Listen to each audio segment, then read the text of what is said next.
허준 이야기 제5편 은영법 세상에서 사라지고 싶은 절망을 치료하다. 1. 문을 잠근 여인. 선조 32년 초여름 한 양반 댁에서 급히 사람을 보냈다. 허어이님, 저희 마님께서 이상하십니다. 빨리 좀 와주십시오. 허준은 급히 그 집으로 향했다. 양반가의 부인이 병들었다고 했다. 그런데 이상한 점이 있었다. 어떤 병인지 말해주지 않았다. 집에 도착하니 주인 양반이 난처한 얼굴로 나왔다. 어이님, 부인이 사람을 만나려 하지 않습니다. 어떻게 된 일입니까? 한 달 전부터입니다. 갑자기 방문을 잠그고 나오질 않습니다. 밥도 거의 안 먹고 가끔 울음소리만 들립니다. 허준은 부인의 방 앞으로 갔다. 문은 안에서 굳게 잠겨 있었다. 부인, 제가 의원 허준입니다. 문을 열어주시겠습니까? 안에서 아무런 대답이 없었다. 한참을 기다려도 소리가 없었다. 부인, 저는 단지 도와드리고 싶습니다. 무엇이 힘드신지 말씀해 주십시오. 그때 희미한 목소리가 들렸다. 가주십시오.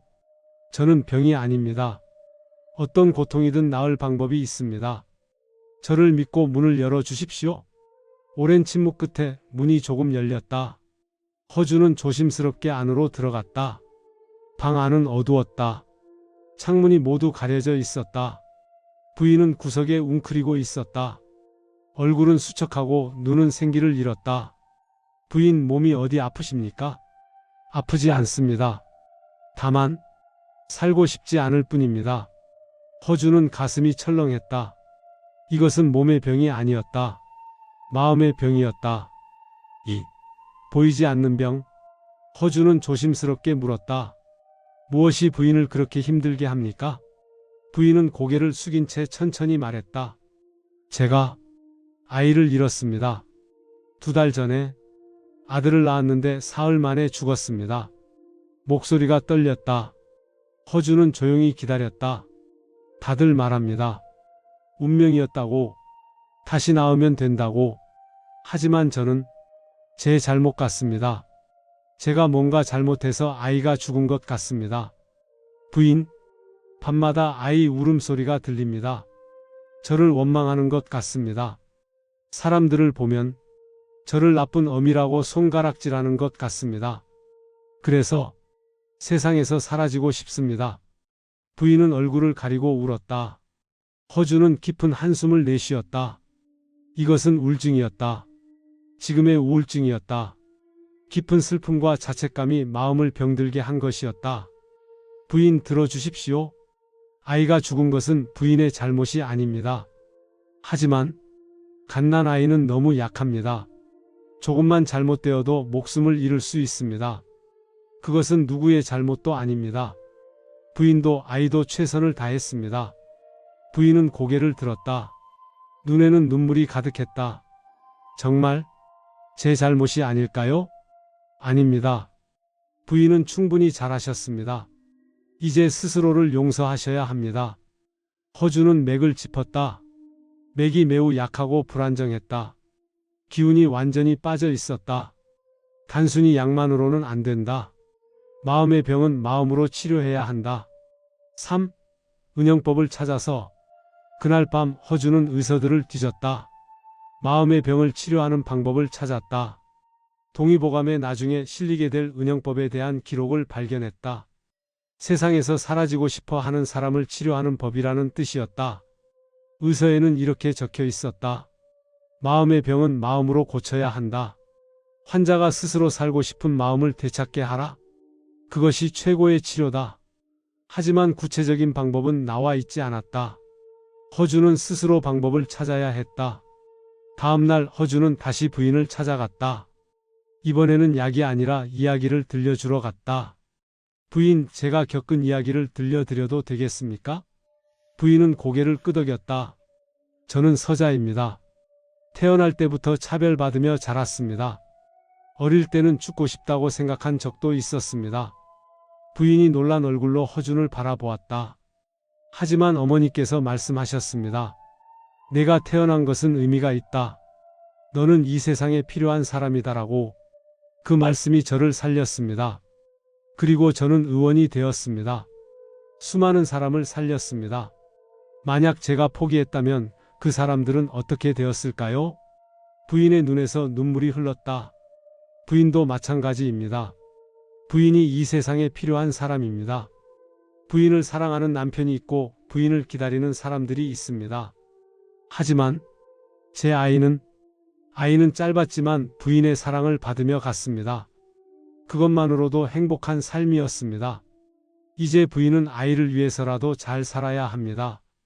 그것이 진정한 애도입니다. 4. 한 걸음씩. 그날부터 허주는 매일 부인을 찾아갔다. 약을 주는 것보다 이야기를 나누는 시간이 더 많았다. 오늘은 밥을 조금이라도 드셨습니까? 조금 먹었습니다. 잘하셨습니다. 한술 한술이 모여 건강을 되찾습니다. 며칠 후 허주는 부인에게 제안했다. 부인, 창문을 열어도 되겠습니까? 햇빛이 좋습니다. 부인은 망설였다.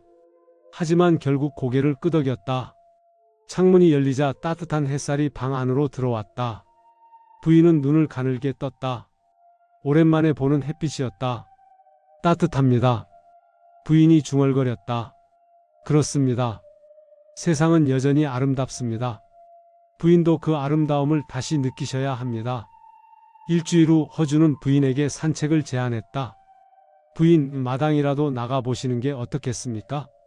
사람들이 저를 볼까봐. 아무도 부인을 나쁘게 생각하지 않습니다. 모두 부인을 걱정하고 있습니다. 부인은 떨리는 발걸음으로 방문을 나섰다. 오랜만에 바깥 공기를 마셨다. 마당에는 꽃들이 피어 있었다. 부인은 꽃을 보며 눈물을 흘렸다. 제가 방에 있는 동안 세상은 계속 흘러가고 있었네요. 그렇습니다. 그리고 부인도 다시 그 흐름에 합류하셔야 합니다. 천천히 한 걸음씩. 5. 다른 슬픔. 어느 날 부인이 허준에게 물었다. 어이님, 저 같은 사람이 또 있을까요? 많습니다. 세상에는 마음의 병으로 고통받는 사람이 무척 많습니다.